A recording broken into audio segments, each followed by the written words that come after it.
जय हिंद दोस्तों, सैनिक समाचारों में आपका हार्दिक स्वागत है। सबसे पहले बात करूंगा रोज की तरह हेडलाइंस की। हाँ दोस्तों, इक्वल एमएसपी पर जेएसयू जवानों को आज है फैसले का बड़ा दिन। और दूसरी बात करूंगा, पेंशन क्रेडिट 11 बजे जरूर चेक करें। यदि कुछ गड़बड़ी है तो पीसीडीए से इन नंबरों से करें बात। डीए रहेगा आपका 50% और आर्मी कर्नल को पुलिस की सौंपी कमांड। नया बदलाव, सीएसडी कैंटीन में महिला के साथ छेड़छाड़ और शहादत को मिला सम्मान। आखिर क्यों, क्या हुआ?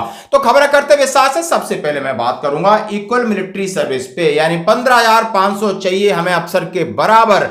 और इसके ऊपर आज बड़े लंबे अंतराल के बाद सुनवाई है। कहां सुनवाई है? जैसा कि हमारी वीर बहादुर सिंह जो वॉइस ऑफ एक्स सर्विसमैन के यानी जो कोऑर्डिनेटर हैं उनसे मेरी बात हुई। आप उनका अंश आप परसों देख। डेट लगी है, जो लिस्टिंग हुई है वो 8 नंबर पे हुई है। तो 8 नंबर पे है तो डिफिनेटली सुनवाई होगी और 30 तारीख को है।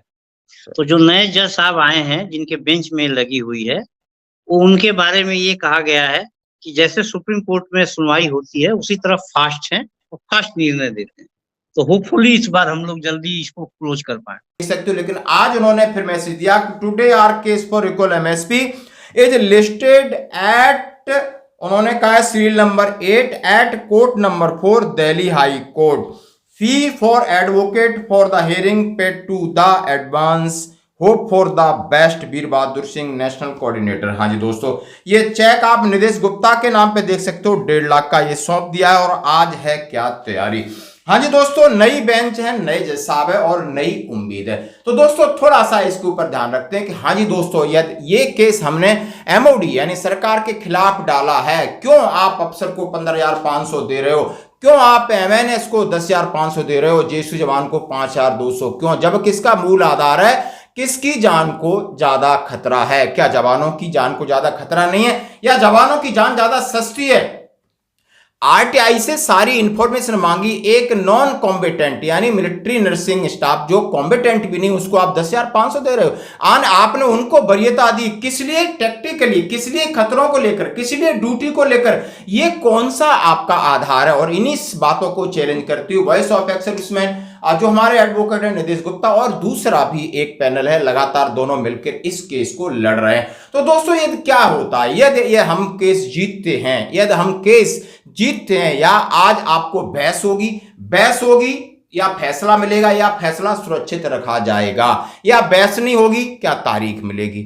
जब फैसला सुरक्षित रखा जाएगा तो फैसला होता है। यदि हमारे पक्ष में फैसला होता है तो जो एमओडी है वो सुप्रीम कोर्ट में आगे जाएगी। यदि हमारे पक्ष में फैसला न होता है तो हम लोग सुप्रीम कोर्ट में जाएंगे। यानी ये केस हाई कोर्ट से सुप्रीम कोर्ट में जाना तय है। इतनी दूरी तय करेगा और सुप्रीम कोर्ट का फाइनल आदेश हो, क्योंकि ये एक बहुत बड़ा फाइनेंशियल बर्डन वाला मैटर है कि इसका एक बार प्रयोग हो चुका है 2018 में।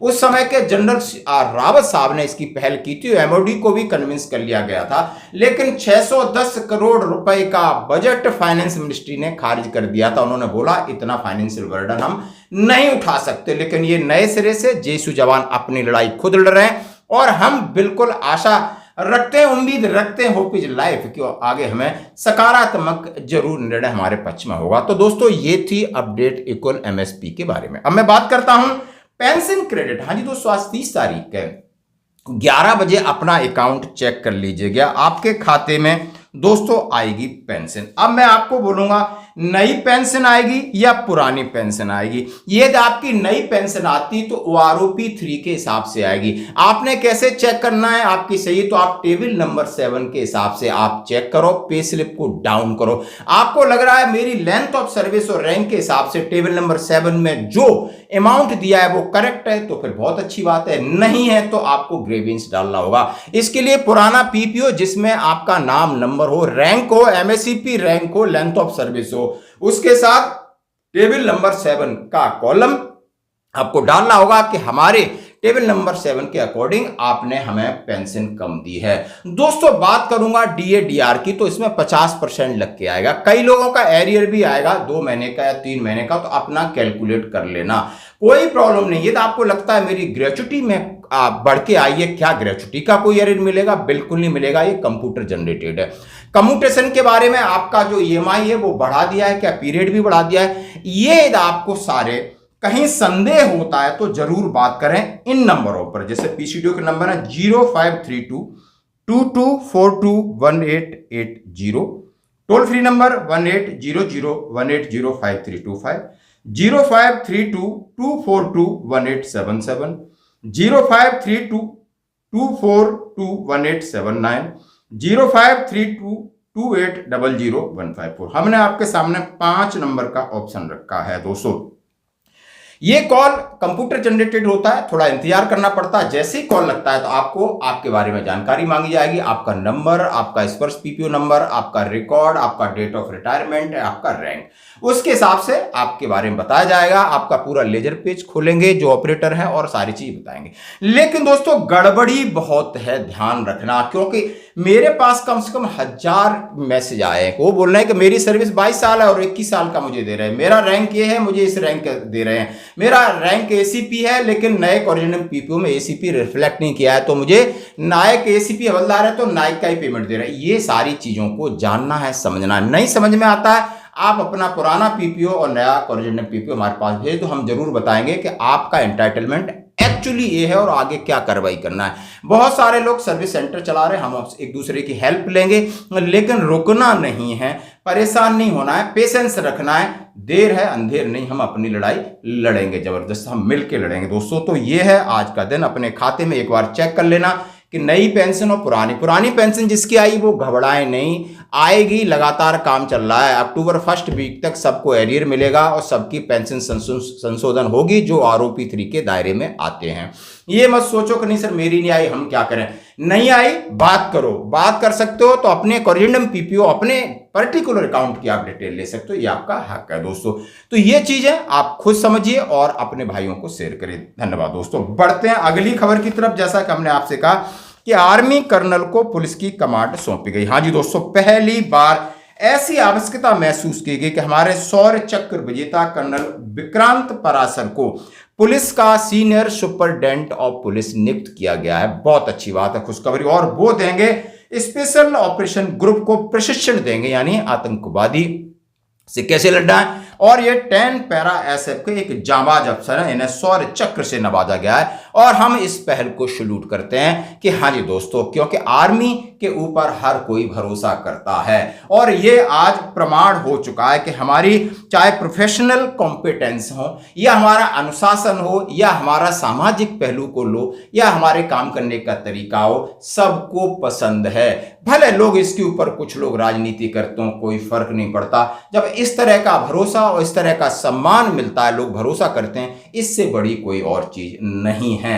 दोस्तों। और इस चीज का हम करते हैं स्वागत। भले कई नेताओं को मिर्ची लगी है, मुफ्ती महमूद का ये है कि आखिर ये पुलिस के अंदर सेना का क्या काम है। सेना है, वो सबका सम्मान करेगी। सैनिक को कहीं भी खड़ा कर दो, वो उसी में एडजस्ट होता है और उसी तरीके से अपने प्रोटोकॉल, अपने नियम कानून अनुशासन समझता है, लेकिन वो किसी का दबाव नहीं समझता, किसी के साथ टेम्परिंग नहीं समझता। और यही उसकी ताकत है और यही आज सामाजिक कमजोरी बन रही है। इसलिए सैनिकों को कहीं ना कहीं मुश्किल हालातों से जूझना पड़ता है। तो दोस्तों अब बढ़ते हैं अगली खबर की तरफ। सीएचडी कैंटीन में महिला से छेड़छाड़। हाँ, बड़े दुख की बात है। जहां सीएचडी कैंटीन में महिला, जहां के सेना के अंदर महिला का सम्मान होता है, महिला की वरीयता होती है, उसको प्राथमिकता दी जाती है, चाहे जवान से जनरल तक की महिला हो। लेकिन बड़े दुख की बात है, ये लिखा है सरकाघाट सीएचडी कैंटीन की महिला कर्मी ने मैनेजर पर लगाए यौन उत्पीड़न के आरोप। 2 साल पहले महिला कर्मचारी से लिखित माफी मांग चुका था मैनेजर।